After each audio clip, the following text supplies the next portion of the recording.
बिस्मिल्लाहिर्रहमानिर्रहीम। अस्सलाम वालेकुम। ज्वेलर की मशहूर दुकान थी। उसकी बीवी खूबसूरत और नेक सीरत थी। एक सक्का यानी पानी लाने वाला उसके घर 30 साल तक पानी लाता रहा। बहुत बाएतमाद शख्स था। एक दिन उसी सक्का ने पानी डालने के बाद उस ज्वेलर की बीवी का हाथ पकड़कर शहवत से दबाया और चला गया। औरत बहुत गमज़दा हुई कि इतनी मुद्दत की एतमाद को ठेस पहुंची।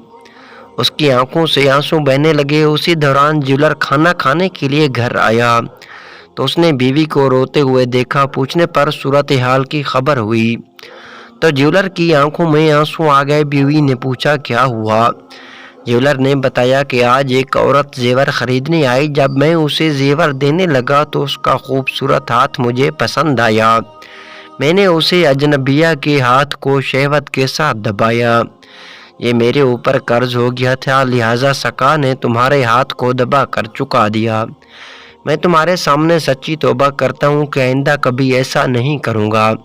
अलबत्ता मुझे ज़रूर बताना कि सक्का तुम्हारे साथ क्या मामला करता है।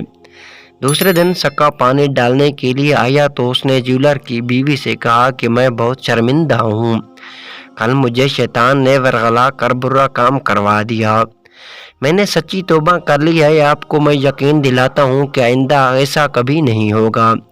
अजीब बात है कि ज्वेलर ने गैर औरत को हाथ लगाने से तौबा कर ली तो गैर मर्दों ने उसकी औरत को हाथ लगाने से भी तौबा कर ली। ये तो दोस्तों अल्लाह पाक हमें हमेशा अच्छे काम करने और तौबा करने की तौफीक अता फरमाए।